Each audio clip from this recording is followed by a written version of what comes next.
نحمده ونصلي على رسوله الكريم اما بعد فاعوذ بالله من الشیطان الرجیم بسم اللہ الرحمن الرحیم۔ محترم ناظرین و سامعین، میں آپ کی خدمت میں نبی کریم محبوب کائنات صلی اللہ علیہ وآلہ وسلم کی ایک بہت ہی خوبصورت اور بہت ہی طویل حدیث لے کر حاضر ہوا ہوں، جس کو سننے کے ساتھ انشاءاللہ العزیز ہمارا ایمان بھی بڑھے گا، ایمان میں تازگی اور لذت محسوس ہوگی۔ بہت ہی خوبصورت کلام ہے محبوب کائنات صلی اللہ علیہ وآلہ وسلم کا۔ تو آئیے آپ علیہ السلام کا فرمان سماعت فرمائیں۔ سیدنا حضرت عبداللہ ابن عباس رضی اللہ تعالیٰ عنہما فرماتے ہیں کہ انہوں نے نبی کریم صلی اللہ علیہ وآلہ وسلم کو یہ ارشاد فرماتے ہوئے سنا کہ جنت کو رمضان شریف کے لیے خوشبوؤں کی دھونی دی جاتی ہے اور شروع سال سے آخر سال تک رمضان کی خاطر آراستہ کیا جاتا ہے۔ پس جب رمضان المبارک کی پہلی رات ہوتی ہے تو عرش کے نیچے سے ایک ہوا چلتی ہے جس کا نام موسیرہ ہے، جس کے جھونکوں سے جنت کے درختوں کے پتے اور کواڑوں کے حلقے بجنے لگتے ہیں، جس سے ایسی دل آویز سریلی آواز نکلتی ہے کہ سننے والوں نے اس سے پہلے کبھی ایسی آواز نہیں سنی۔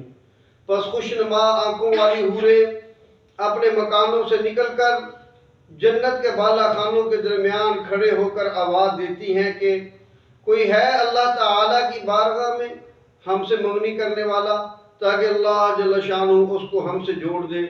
پھر وہی حوریں جنت کے دروغہ رضوان سے پوچھتی ہیں کہ یہ کیسی رات ہے؟ دروغہ جنت رضوان لبیک کہہ کر جواب دیتے ہیں کہ یہ رمضان المبارک کی پہلی رات ہے۔ جنت کے دروازے حضرت محمد مصطفیٰ صلی اللہ علیہ وآلہ وسلم کی امت کے لیے آج کھول دیے گئے۔ حضور نبی کریم صلی اللہ علیہ وآلہ وسلم نے ارشاد فرمایا کہ اللہ جل شانہ رضوان سے فرما دیتے ہیں کہ جنت کے دروازے کھول دے، اور جہنم کے دروغہ مالک سے فرماتے ہیں کہ احمد صلی اللہ علیہ وآلہ وسلم کی امت کے روزے داروں پر جہنم کے دروازے بند کر دے۔ اور جبریل علیہ السلام کو حکم ہوتا ہے کہ زمین پر جاؤ اور سرکش شیاطین کو قید کر کے ان کے گلے میں توق ڈال کر ان کو دریا میں پھینک دو کہ میرے محبوب محمد صلی اللہ علیہ وآلہ وسلم کی امت کے روزوں کو خراب نہ کریں۔ نبی کریم صلی اللہ علیہ وآلہ وسلم نے یہ بھی ارشاد فرمایا کہ اللہ جل شانہ رمضان کی ہر رات میں ایک منادی کو حکم فرماتے ہیں کہ 3 مرتبہ آواز دے، ہے کوئی مانگنے والا جس کو میں عطا کروں، ہے کوئی توبہ کرنے والا کہ میں اس کی توبہ قبول کروں، ہے کوئی مغفرت چاہنے والا میں اس کی مغفرت کر دوں۔ کون ہے جو غنی کو قرض دے، ایسا غنی جو نادار نہیں، ایسا پورا ادا کرنے والا جو ذرا بھی کمی نہیں کرتا۔ حضور نبی کریم صلی اللہ علیہ وآلہ وسلم نے ارشاد فرمایا کہ اللہ جل شانہ رمضان شریف میں روزانہ افطار کے وقت ایسے 10 لاکھ آدمیوں کو جہنم سے خلاصی عطا فرماتے ہیں جو جہنم کے مستحق ہو چکے تھے۔ اور جب رمضان کا آخری دن ہوتا ہے تو یکم رمضان سے آج تک جس قدر لوگ جہنم سے آزاد کیے گئے تھے ان کے برابر اس ایک دن میں آزاد فرماتے ہیں۔ اور جس رات شب قدر ہوتی ہے اللہ جل شانہ حضرت جبرائیل علیہ السلام کو حکم فرماتے ہیں کہ وہ فرشتوں کی ایک جماعت لے کر ایک بڑا لشکر لے کر زمین پر اترے، اور ان کے ساتھ ایک سبز جھنڈا ہوتا ہے جس کو وہ کعبہ کے اوپر کھڑا کرتے ہیں۔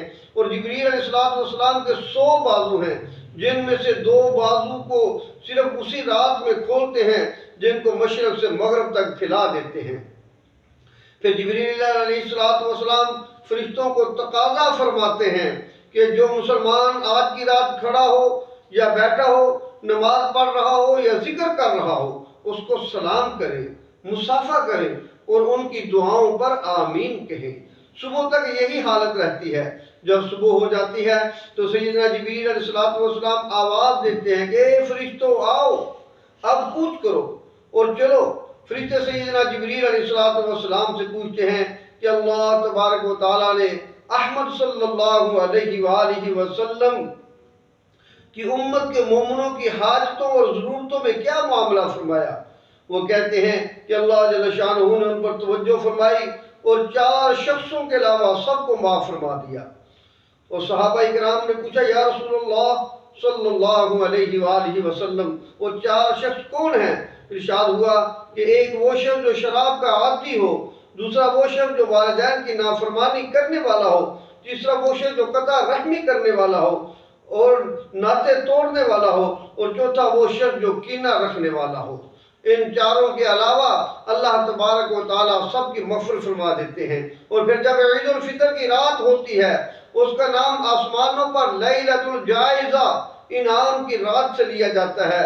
اور جب عید کی صبح ہوتی ہے تو اللہ جل شانہ فرشتوں کو تمام شہروں میں بھیجتے ہیں، وہ زمین پر اتر کر تمام گلیوں راستوں کے سروں پر کھڑے ہو جاتے ہیں، اور ایسی آواز سے جس کو فرشتوں، جس کو جنات اور انسانوں کے سوا ہر مخلوق سنتی ہے، پکارتے ہیں کہ اے محمد صلی اللہ علیہ وآلہ وسلم کی امت، اس کریم رب کی درگاہ کی طرف چلو جو بہت زیادہ عطا فرمانے والا ہے اور بڑے سے بڑے قصور کو معاف فرمانے والا ہے۔ پھر جب لوگ عیدگاہ کی طرف نکلتے ہیں تو اللہ جل شانہ فرشتوں سے دریافت فرماتے ہیں کیا بدلہ ہے اس مزدور کا جو اپنا کام پورا کر چکا ہو۔ وہ عرض کرتے ہیں یا الہی، اے ہمارے معبود، اے ہمارے مالک، اس کا بدلہ یہی ہے کہ اس کی مزدوری پوری دے دی جائے۔ تو اللہ جل شانہ ارشاد فرماتے ہیں اے فرشتو، میں تمہیں گواہ بناتا ہوں، میں نے ان کو رمضان کے روزوں اور تراویح کے بدلہ میں اپنی رضا اور مغفرت عطا فرما دی۔ اور بندوں سے خطاب ہوتا ہے اے میرے بندوں مجھ سے مانگو، میری عزت کی قسم، میرے جلال کی قسم، آج کے دن اپنے اس اجتماع میں مجھ سے اپنی آخرت کے بارے میں جو بھی سوال کرو گے وہ عطا کروں گا، اور دنیا کے بارے میں جو سوال کرو گے اس میں تمہاری مصلحت پر نظر کروں گا اور ان کو چھپاتا رہوں گا۔ میری عزت کی قسم، میرے جلال کی قسم، میں تمہیں مجرموں یعنی کافروں کے سامنے رسوا نہ کروں گا۔ پس اب بخشے بخشائے اپنے گھروں کو لوٹ جاؤ، تم نے مجھے راضی کر دیا اور میں تم سے راضی ہو گیا۔ فرشتے اس اجر و ثواب کو دیکھتے ہیں جو اس امت کو افطار کے دن ملتا ہے تو خوشیاں مناتے ہیں اور مسکرانا شروع کر دیتے ہیں۔ اللہم اجعلنا منہم وآخر دعوانا ان الحمد للہ رب العالمین۔